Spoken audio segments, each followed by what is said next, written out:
A Constituição de 1988. Quando a gente pensa nela, parece algo distante, né? Um documento histórico. Mas e se ela for, na verdade, uma força superdinâmica? Algo que afeta desde o aplicativo de transporte no nosso celular até o jeito como a justiça funciona hoje em dia. Nesta análise, a gente vai desvendar exatamente isso. Como essa Constituição viva é interpretada para resolver os desafios do nosso tempo.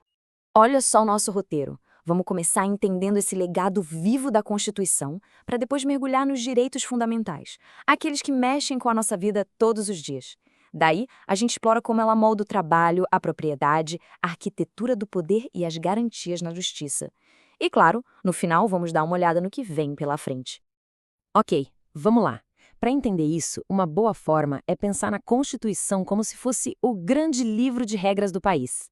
E os tribunais, principalmente o Supremo, o STF, seriam os árbitros. São eles que interpretam essas regras para situações totalmente novas, coisas que ninguém nem sonhava em 1988. É aqui que a mágica acontece. E essa é a ideia central por trás do conceito de Constituição viva. Não é sobre reescrever o texto, não. É sobre aplicar os princípios que já estão lá ao mundo que não para de mudar. O ponto é esse. Os princípios são os de 1988, mas a realidade que eles precisam organizar, essa sim está em constante evolução. Agora vamos para a parte que talvez mais nos afete no dia a dia. O famoso artigo 5º, aquele que lista nossos direitos e garantias fundamentais. É aqui que o impacto das decisões dos tribunais se torna bem pessoal, bem direto. E tudo começa aqui. O princípio da igualdade de gênero. É uma frase curta, simples, mas com um poder enorme. A grande questão é como essa regra, escrita lá em 88, se transforma em ações concretas no mundo de hoje. E é fascinante ver como os árbitros colocam essa regra em prática. O STF usou esse princípio para garantir que mulheres possam disputar todas as vagas em concursos policiais sem limite. Usou também para proteger a dignidade de vítimas em tribunais e até para acabar com a discriminação de gênero em regras de pensão. Isso mostra direitinho como um texto antigo ganha vida nova. Aqui temos uma tensão clássica. De um lado, o direito à privacidade dentro de casa. Do outro, a necessidade de combater o crime. A Constituição protege a casa, mas ela mesma abre uma exceção, o flagrante delito, que é quando um crime está acontecendo naquele exato momento.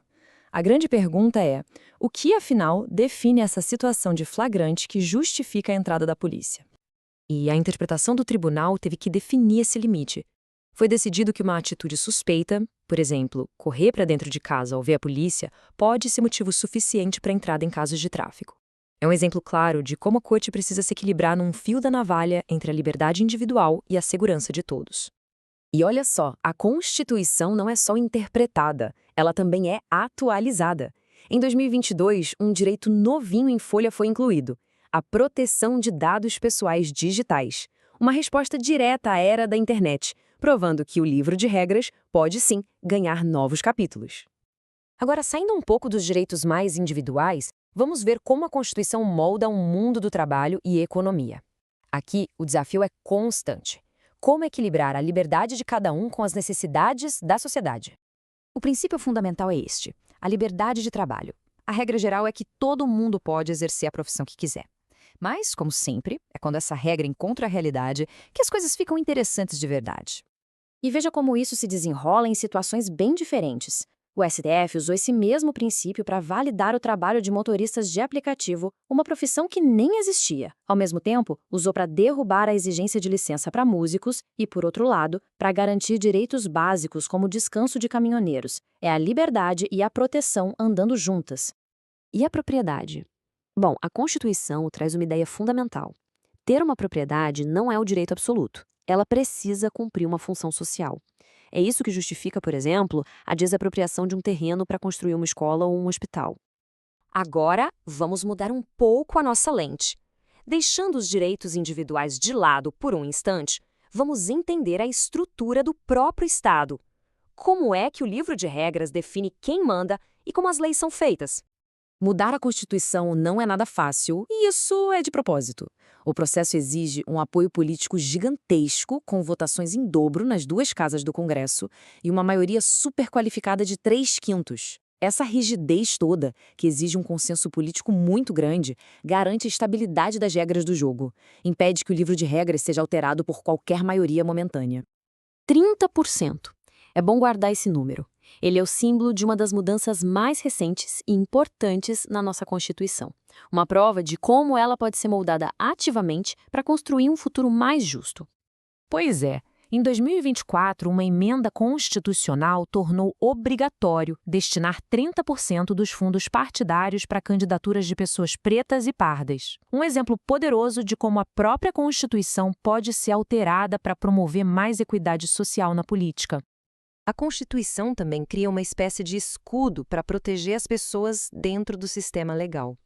Vamos dar uma olhada em alguns dos mecanismos mais importantes que tentam garantir um tratamento justo para todo mundo. O habeas corpus é talvez a garantia mais conhecida e fundamental. É uma ferramenta poderosíssima que qualquer um pode usar para questionar uma prisão que parece legal. Ele garante que ninguém seja privado da sua liberdade sem um motivo justo e dentro da lei. E além do habeas corpus, a Constituição garante a integridade de quem está preso. Os tribunais, por sua vez, transformaram essa garantia em ações práticas. Por exemplo, a obrigatoriedade das audiências de custódia, para checar se a prisão foi legal, e a restrição ao uso de algemas, para proteger a dignidade da pessoa. E assim a gente chega ao final da nossa análise. Mas a história da Constituição, essa está longe de terminar. Pela sua própria natureza, ela é uma conversa que nunca acaba, que está sempre se adaptando. A gente viu como princípios definidos décadas atrás são usados hoje para resolver questões sobre igualdade, privacidade na internet e novas formas de trabalho. O ponto central é este: a Constituição continua relevante porque ela é constantemente interpretada e aplicada a novas realidades. E isso nos deixa com uma pergunta para o futuro. Com o avanço da inteligência artificial, as mudanças climáticas, as novas dinâmicas sociais, quais serão os próximos grandes desafios que vão exigir novas interpretações do nosso livro de regras? A conversa, como a gente viu, continua.